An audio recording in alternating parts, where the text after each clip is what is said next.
Hello అండి, welcome to my channel. ఈరోజు వీడియోలో గుత్తి వంకాయ మసాలా కర్రీని ఎలా ఈజీగా తయారు చేసుకోవాలో చూసేద్దాం. ఇది అన్నంలోకైనా, చపాతీలోకైనా, బిర్యానీలోకైనా చాలా బాగుంటుంది. దీనికోసం ముందుగా ఇలాంటి వంకాయలను తీసుకొని నీటిలో శుభ్రంగా కడిగి పక్కన పెట్టుకోవాలి. తరువాత ఒక్కొక్క వంకాయని తీసుకొని మధ్యలో 4 ఘాట్లు పెట్టుకొని పుచ్చులేమీ లేకుండా చూసుకోవాలి. ఇలా అన్ని వంకాయలకి ఘాట్లు పెట్టుకున్న తర్వాత దీనిని నీటిలో వేసి అందులో 1/2 టీ స్పూన్ వరకు ఉప్పు వేసుకొని ఒకసారి మిక్స్ చేసుకొని పక్కన పెట్టుకోవాలి.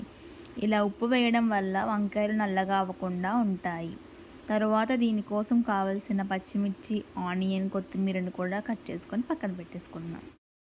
తర్వాత స్టవ్ మీద ప్యాన్ పెట్టుకొని ప్యాన్ హీట్ అయ్యాక అందులో 1 కప్పు వరకు పల్లీలు, అదేవిధంగా 1/2 కప్పు వరకు నువ్వులు కూడా వేసుకొని లో ఫ్లేమ్లో వీటిని దోరగా రోస్ట్ చేసుకోవాలి. ఇవన్నీ వేగిన తర్వాత దీనిని ఒక బౌల్లోకి ట్రాన్స్ఫర్ చేసుకొని పక్కన పెట్టేసుకోవాలి.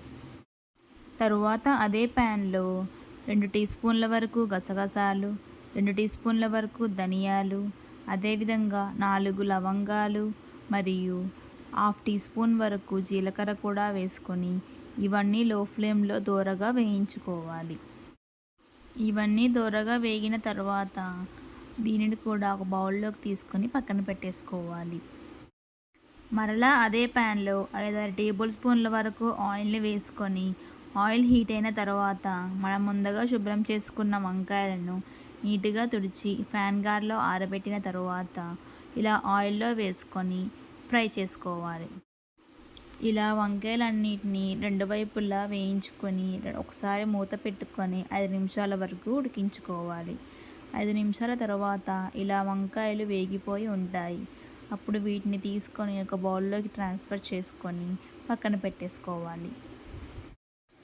ఇవన్నీ వేగిన తర్వాత మనం ముందుగా వేయించి పెట్టుకున్న దినుసులన్నింటినీ చల్లారాక ఒక మిక్సీ జార్లోకి తీసుకోవాలి. ఇవన్నీ వేసుకున్న తరువాత 4-5 వెల్లుల్లి రెబ్బలు, 1/2 టీ స్పూన్ వరకు ఉప్పు, 1 టీ స్పూన్ వరకు కారం, 1 టీ స్పూన్ వరకు కొబ్బరి పొడిని కూడా వేసుకోవాలి. అదేవిధంగా ఒక టమాటాను 4 పెద్ద ముక్కలుగా చేసుకొని వేసుకోండి. ఇవన్నిటిని మెత్తటి పేస్టుగా గ్రైండ్ చేసుకొని పక్కన పెట్టేసుకోవాలి.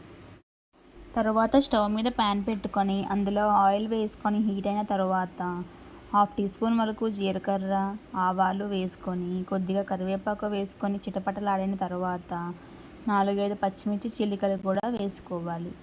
ఇవి కొద్దిగా వేగిన తర్వాత ఒక పెద్ద సైజు ఉల్లిగడ్డను చిన్న చిన్న ముక్కలుగా చేసుకొని వేసుకోవాలి. ఈ ఉల్లిపాయలు మరియు పచ్చిమిర్చి దోరగా వేగిన తర్వాత 1/2 టీ స్పూన్ వరకు అల్లం వెల్లుల్లి పేస్ట్ని వేసుకోండి. ఈ అల్లం వెల్లుల్లి పేస్ట్ నుంచి పచ్చివాసన పోయిన తర్వాత ఇందులో 1/2 టీ స్పూన్ వరకు పసుపు వేసుకోండి.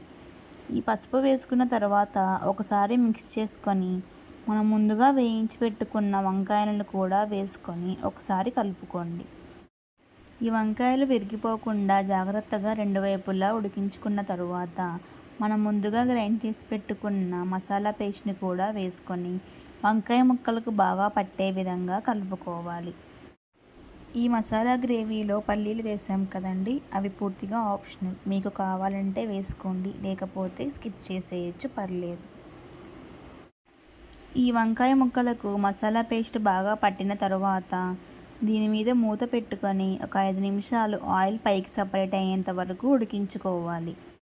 5 నిమిషాల తర్వాత మూత తీసి చూస్తే ఇలా ఆయిల్ పైకి సపరేట్ అయ్యి చక్కగా కుక్ అవుతుంది. అప్పుడు దీన్ని ఒక 2 మినిట్స్ తర్వాత కొద్దిగా కొత్తిమీర చల్లుకొని 2 నిమిషాలు లో ఫ్లేమ్లో ఉంచుకొని దింపేస్తే ఎంతో టేస్టీ అయిన గుత్తి వంకాయ మసాలా కర్రీ రెడీ. ఇది చపాతీలోకైనా, రైస్లోకైనా, బిర్యానీలోకైనా చాలా బాగుంటుంది.